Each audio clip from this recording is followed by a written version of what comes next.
नमस्कार, आप देख रहे हैं फाइनल कट। मैं हूं आपके साथ आशा सरमाल। चलिए शुरुआत करते हैं जम्मू कश्मीर से जुड़ी खबरों की। पीडीपी ने नेशनल कॉन्फ्रेंस की अगुवाई वाली सरकार पर चुनावी घोषणा पत्र को नजरअंदाज करने का आरोप लगा दिया। पीडीपी ने हाल ही में संपन्न हुए विधानसभा के बजट सत्र में भी सरकार पर विफल रहने का आरोप लगाते हुए उस पर भाजपा के साथ मिली भगत का आरोप लगा दिया। पीडीपी के उपाध्यक्ष सरताज मदनी ने जम्मू में आज पार्टी के कार्यालय में कुछ लोगों को पीडीपी में शामिल करवाने के बाद सरकार पर जमकर निशाना साधा। उन्होंने कहा कि नेशनल कॉन्फ्रेंस भाजपा के हाथों की कठपुतली बनकर रह गई है। एक तरफ विधानसभा में वक्फ बिल को लेकर नेशनल कॉन्फ्रेंस के विधायक हंगामा कर रहे थे और दूसरी तरफ मुख्यमंत्री श्रीनगर में ही केंद्रीय मंत्री की यहां आवभगत करने में व्यस्त थे। जो असेंबली में ड्रामा चला, जो बाकी चीजों में देखिए, उमर अब्दुल्ला साहब ने एक दिन स्टेटमेंट दिया था, मैं यूटी में इलेक्शन नहीं लड़ूंगा क्योंकि मुझे क्लास 4 की नौकरी की ट्रांसफर के लिए एलजी के पास जाना पड़ेगा, एलजी के दरवाजे के पास जाना पड़ेगा। उसके बाद कुछ पता नहीं क्या बदला और उन्होंने टोपी फैलाई, कहा मुझे वोट दे दो। कल जब एलजी ने जो कि चीफ मिनिस्टर को मालूम था कि एलजी की लिमिटेशंस क्या है और चीफ मिनिस्टर की लिमिटेशंस क्या है यूनियन टेरिटरी में, कल जब एलजी ने तहसीलदार की ट्रांसफर की तो पता नहीं उमर अब्दुल्ला साहब ने क्यों ड्रामा किया, क्योंकि उमर अब्दुल्ला साहब को मालूम था ना कि एलजी क्लास 4 मुलाजिम की भी ट्रांसफर कर सकता है, इसलिए मैं इलेक्शन नहीं लड़ूंगा। लेकिन ये ड्रामा जो असेंबली में ड्रामा चला लास्ट 3 दिनों, वहाँ एक इम्पॉर्टेंट बिल थी शराब के खिलाफ, जो अभी ये कहती है मंदिरों का शहर है, लेकिन शराब की दुकानें इतनी बड़ी है लातेदार। एक बिल वो था। दूसरा बिल वो था जो यहाँ जंगलों में जो रहते थे पिछले 100 साल 200 साल 300 साल से, जहाँ वो बैठे थे। दूसरा बिल ये था कि वो 5 मरला 6 मरला उनके उसमें प्रॉपर्टी लैंड उनको दे दो। तीसरा बिल बेरोजगार का डेली वेजर्स का था। तीनों बिलों के वक्त 3 दिन इतना ड्रामा चला, स्पीकर इनका, चीफ मिनिस्टर इनका, 50 एमएलए इनके, लेकिन बाहर नारे थे सरकार के खिलाफ। बहुत पहले से कह रहा हूँ कि ये बीजेपी के साथ इतने मिले। आप देखिए, बीजेपी नहीं चाहती है कि ये शराब वराब की दुकानें बंद हो जाए, तो ड्रामा हो गया। बीजेपी नहीं चाहती है कि यहाँ कोई तमीरी, तो वो ये तो एक कठपुतली सा बन गया है बीजेपी के हाथों में, लेकिन मजबूर है। आप देखिए, अगर उनके हाथों में मजबूर नहीं है तो कल जिस मेंबर पार्लियामेंट ने वहाँ वक्फ की बिल पेश की पास करवाया, उसी के साथ वहाँ हंगामा चल रहा था। अपने लोगों को बोला ड्रामा करो, हंगामा करो। बाप बेटे उसी के साथ ट्यूलिप गार्डन में तफरीह कर रहे थे। ड्रामा नहीं तो और क्या, उनके साथ मिले हुए नहीं तो और क्या। कांग्रेस की तरफ से राज्यसभा सदस्य और प्रदेश कांग्रेस के कार्यकारी महासचिव डॉक्टर सैयद नसीर हुसैन शाह के जम्मू पहुंचने पर आज जोरदार स्वागत किया गया। जम्मू एयरपोर्ट पर प्रदेश कांग्रेस के नेताओं और कार्यकर्ताओं ने उनका स्वागत किया। उनके इस दौरे के दौरान यहां प्रदेश कांग्रेस की बैठकों का दौर शुरू हो गया है और माना जा रहा है कि 1-2 दिन में कांग्रेस कुछ बड़े फेरबदल यहां पर कर सकती है, बड़े फैसले ले सकती है।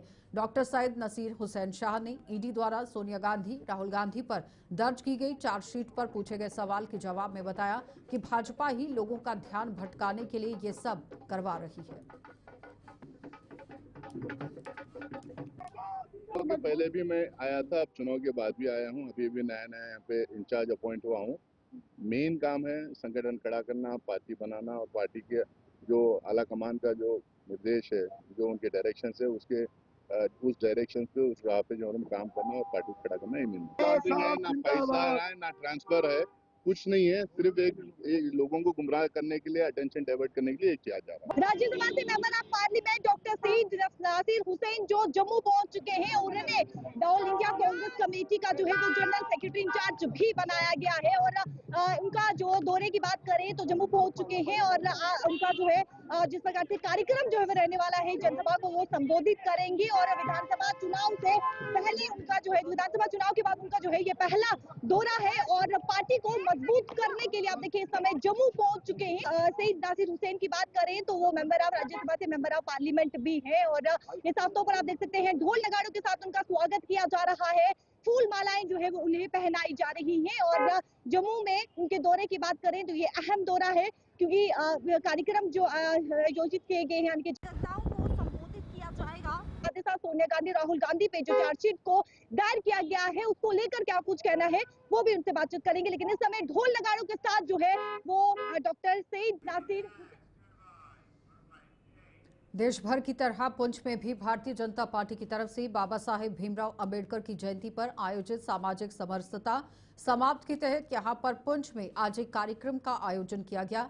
ये सप्ताह का आयोजन यहां पर किया गया था। कार्यक्रम की अध्यक्षता पार्टी के वरिष्ठ नेता चौधरी अब्दुल गनी और जिला अध्यक्ष गुरदीप सिंह खालसा ने किया है, और जबकि पूर्व एमएलसी और भारतीय जनता पार्टी के प्रदेश महासचिव विनोद गुप्ता भी इस मौके पर अतिथि के तौर पर मौजूद रहे। कार्यक्रम में वक्ताओं ने बाबा साहेब के जीवन और उनके कार्यों पर प्रकाश डाला।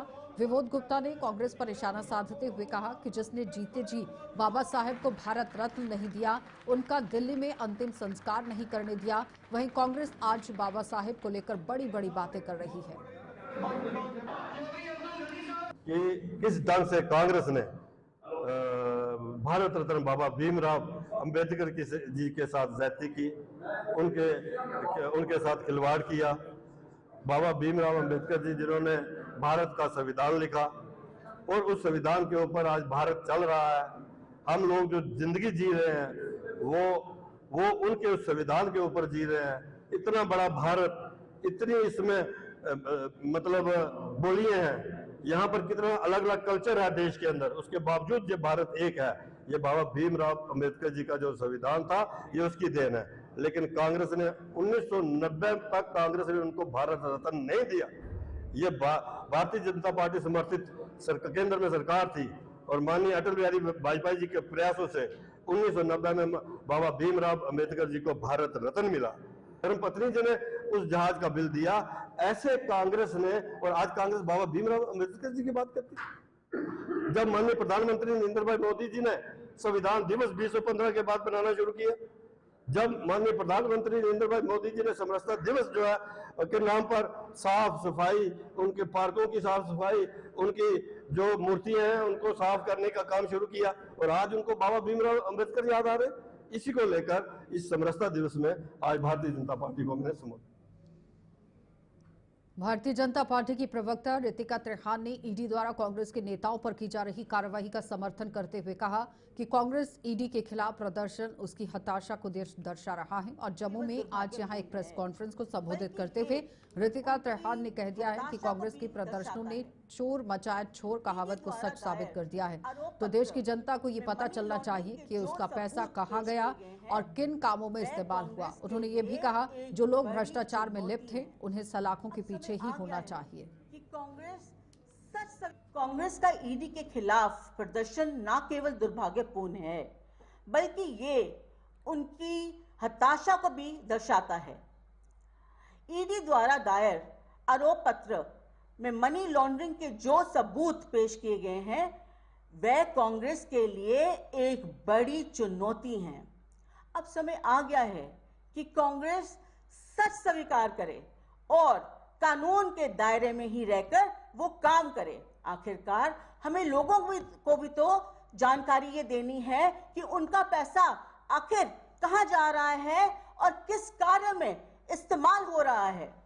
राहुल गांधी जी और सोनिया गांधी जी को समझना चाहिए कि चोर मचाए शोर की जो कहावत है अब इनके लिए वो लागू होती है, क्योंकि वह जांच से भागने की कोशिश कर रहे हैं। वह कार्यवाही जो है संविधान के दायरे में ही हो रही है।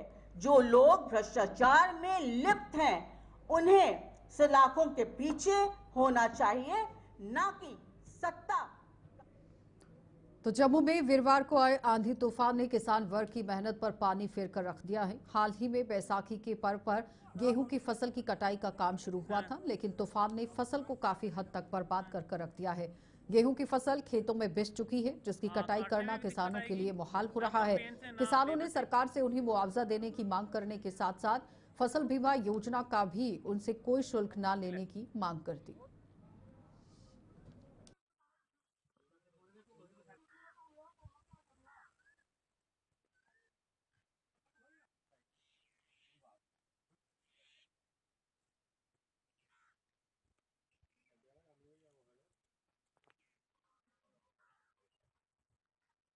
इसको बहुत ज़्यादा नुकसान हुआ है और ये कणक पूरी की पूरी लेट गई है। जो कनक अभी तैयार हो गई है उसको तो कोई खास नुकसान नहीं है, लेकिन उसको काटने में थोड़ी प्रॉब्लम आएगी, क्योंकि आजकल जो मशीनरी का काम है कंपाइन से या रिपर से ये काटी जाती है, रिपर इसको उठाएगा नहीं और ये खेत में ही रहेगी। लेबर आजकल मिलती नहीं है, तो इसलिए किसानों को जो है, या तो मौसम जब भी खराब होता है, तो जब किसान की फसल जो है तैयार होती है तभी जाके मौसम खराब होता है, किसानों की पूरी मेहनत पे जो पानी फेर देता है। मैं यही मांग करना चाहता हूँ कि किसानों की जो इनका कृषि विभाग है उनके द्वारा इसका जायजा किया जाए, और जो भी नुकसान हुआ है सरकार जो हमारी यहाँ की है, तो उनसे हम एक विनम्र प्रार्थना करते हैं किसानों को जिनका ज़्यादा नुकसान हुआ सर्वे करके खेत बाय खेत उनको कुछ ना कुछ मुआवजा दिया जाए। जय हिंद, जय भारत। नुकसान बड़ा ज़्यादा हुआ है, जो भी हमारी फसल थी सारी गिर गई है। हम सरकार से ये अपील करते हैं कि कम से कम जो इंश्योरेंस कंपनी वाले, केसीसी वाले इंश्योरेंस किए हुए हैं, उनको इंश्योरेंस फ्री होना चाहिए। लेबर आजकल मिलती नहीं है, मशीनों से काम होता है, मशीन इसको उठाएगी नहीं तो कनक नीचे ही रह जाएगी, तो फसल कहाँ से निकलेगी। मौके पे आए लोगों। तो रियासी की पौनी तहसील के जमेर इलाके में आंधी तूफान से बेहद तबाही हुई है। इस इलाके के लोगों के घरों की छतें उड़ गई हैं और घरों में रखा हुआ सामान भी बर्बाद हो गया है। ये लोग अपने खुद के आशियाने होते हुए भी बेघर हो गए हैं और अब इन्हें सरकार से मदद की आस है। राजस्व विभाग के पटवारी पूर्व सरपंच ने भी नुकसान का जायजा लिया और इस प्राकृतिक आपदा में घायल हुए माल मवेशी का भी इलाज करवाया।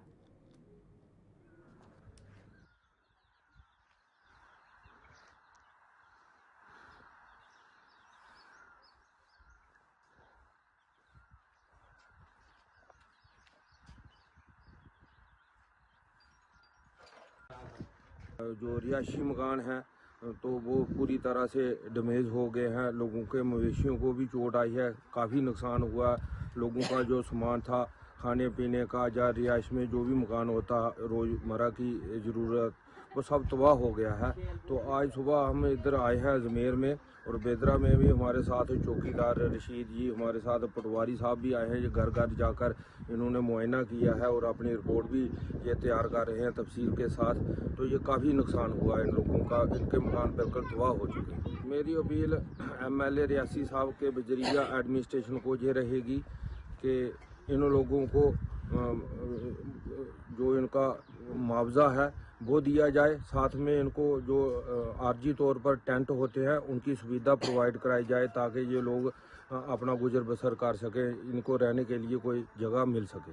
तो भगवान की ये रहमत रही है कि जान माल का कोई नुकसान नहीं हुआ, लेकिन कुछ जो जानवर हैं हमारे, जैसे कोई बैल गाय, वो जख्मी हुए हैं। मकान उड्डिया जी, और पूरे जेड़े मकान ते आंडिये गोंडिये भरा मेरे दे सब उड्डिये, कोई रौना वास्ते जगह ही नहीं आई, कोई असें राती सोने वास्ते जगह नहीं।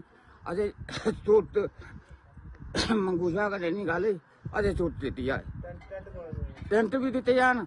असें कोल खिंदा दियां जेड़े कंबल थे वो भी उड्डी हैं। आंधी ला देखदे टीन कूदे गई दी, ਉਹ ਟੀਨਾਂ ਇਹਦਾ ਲੱਗਦੀਆਂ ਨਹੀਂ ਨੇ, ਸਭ ਟੁੱਟੀਆਂ ਦੀਆਂ, ਦੁਆਰਾ ਜਿਹੜੀਆਂ ਉਹ ਵੀ ਡਿੱਗੀਆਂ ਦੀਆਂ।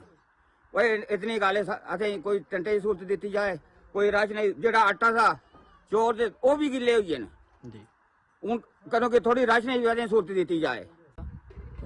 कोई चीज रही नहीं आवागने जी, मकान कोई चीज का कोई सूरत नहीं रही। जी मोदी साहब ने असें दिते मकान, वो ये खत्म हुई है। उन्होंने कुत्थों करना टीना, कुत्थों कोई लेना, कुत्थों लेना। अगे असें अपील करने कि असें लभना चाहिए, टीना लभना चाहिए, असें मतलब पर खटना वास्ते टीना लगदी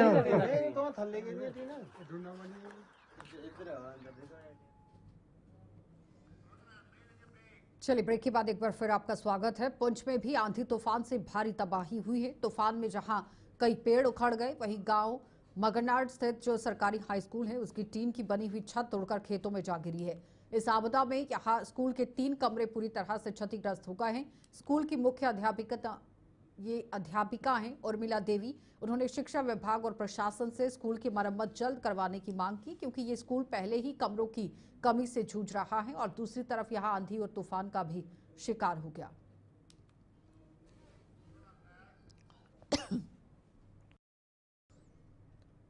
तो जम्मू के GMC अस्पताल परिसर में पार्किंग फिर से शुरू हो गई है। पार्किंग का पुराना कॉन्ट्रैक्ट खत्म होने के बाद नया कॉन्ट्रैक्ट अलॉट करने की प्रक्रिया में कुछ समय यहां पर लगा है और अब इस परिसर में गाड़ियां पार्क करने के लिए उससे पहले यहां आप देखिए किस तरह से जैसे पहले शुल्क दिया करते थे आप, उसी तरह से आपको अब फिर से शुल्क अदा करना पड़ रहा है। और इस बार जीएमसी प्रशासन ने पुलिस की मदद से पार्किंग को लेकर कुछ बड़े कदम उठाए हैं। पार्किंग में शुल्क वसूलने वालों के लिए ड्रेस कोड निर्धारित किया गया है और साथ ही साथ ये भी सुनिश्चित किया जा रहा है कि पार्किंग में ठेकेदार द्वारा तैनात किए गए स्टाफ का कोई आपराधिक रिकॉर्ड ना हो। इसके अलावा पार्किंग स्लॉट पर सीसीटीवी कैमरों से भी नजर रखी जा रही है। ये हमारे लिए एक काफ़ी परेशानी का आलम रहता है, क्योंकि 500 बेडेड हॉस्पिटल से 1000 बेडेड हॉस्पिटल हो गया है। इमरजेंसी 50 बेड से 300 बेडेड हो गई है और पूरे खित्ते का 10 डिस्ट्रिक्ट्स का लोड इस अस्पताल के ऊपर है इमरजेंसी के हिसाब से। और रेट्स काफ़ी कन्वीनियंट हैं सर। आप जो पुराने रेट्स थे 10 रुपये और 20 रुपये, 2 व्हीलर के 10 रुपये और 4 व्हीलर के 20 रुपये, फिर वो 2 घंटे या 4 घंटे के बाद जो चेंज होता है वही है, सेम रेट्स है और डिस्प्लेड आउट है सिग्निफिकेंटली हर जगह पे। स्कैन पे भी हैं ये लोग, इनके ऊपर कैमरेज भी लगे हुए हैं। इस बार जो चेंज लाई है वो ये है कि पुलिस के सहयोग से हम लोग एक स्ट्रिक्ट विजिलेंस इन पे रख रहे हैं और कोशिश यही रहेगी कि जो ये बीच बीच में कुछ लोग आके इस पोजीशन का, पार्किंग के टेंडर का नाजायज़ फ़ायदा उठाते हैं या ओवर चार्जिंग करते हैं, वो इस बार ना हो, नंबर 1। नंबर 2, इनका ड्रेस कोड बनाया गया है, आप देखेंगे उसके लिए भी एक फोकस है कि पता होना चाहिए कि ये बंदा जिसने ये जैकेट पहनी है ऑरेंज कलर की, ये ही पार्किंग का उस जगह का इंचार्ज है, फोकस में है। ये एजेंसी जिसने ये कॉन्ट्रैक्ट लिया है वो ही जिम्मेवारी होगी उनकी सर्विलेंस की का।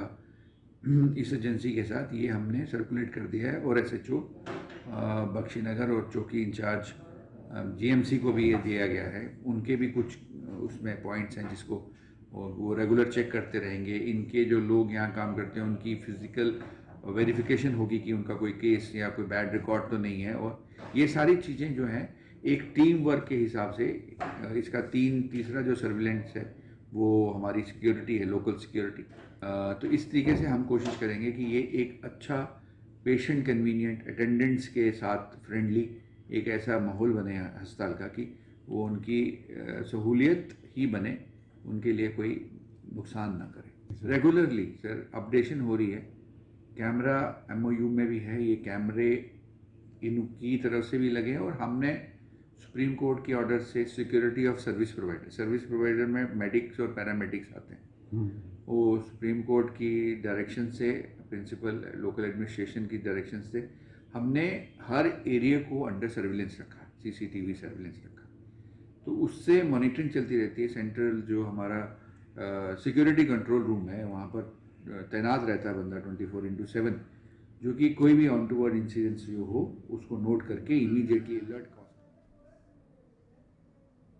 जम्मू स्थित Indira Gandhi government dental college में आज वर्ल्ड हीमोफीलिया डे पर एक आप देखिए किस तरह से कार्यक्रम का आयोजन किया गया और कार्यक्रम में यहां हीमोफीलिया से बचाव के तौर तरीके पर चर्चा की गई। वक्ताओं ने इसके लिए ओरल हेल्थ का हवाला देते हुए हर किसी से इस पूरे प्रक्रिया को अपनाने पर बल दिया है। कार्यक्रम का आयोजन यहां हीमोफीलिया सोसाइटी की सौजन्य से किया गया था। Indira Gandhi government dental college में वर्ल्ड हीमोफीलिया डे मनाया जा रहा है और जैसे कि हम सब जानते हैं ओरल कैविटी जो है उसको साफ रखना बहुत ज़रूरी है। Oral health is very important for the haemophilia patients also. In order to make our faculty and students aware of importance of oral hygiene in hemophilic patient, we had invited guest speaker Dr. Shazia Hamid from Government Medical College Jammu, who delivered a wonderful lecture on this aspect. अगर ये regular हम workshops करते रहें और multi disciplinary approach को appreciate करें for the benefit of the haemophilia patient, तो ये हमारे डॉक्टर्स के लिए एडवांस लर्निंग और हीमोफीलिया पेशेंट्स के लिए बहुत अच्छा बहुत अच्छा कंसेप्ट है और आइंदा भी हमको चाहिए कि ऐसे प्रोग्राम्स करते रहने चाहिए। मैं हीमोफीलिया सोसाइटी जम्मू के प्रेसिडेंट श्री रोहित जंडियाल का बहुत बहुत शुक्रगुजार हूँ जो आज यहाँ पे आए और अपने जो है उन्होंने फाइनल कट में इतना ही, इजाजत दीजिए, नमस्कार।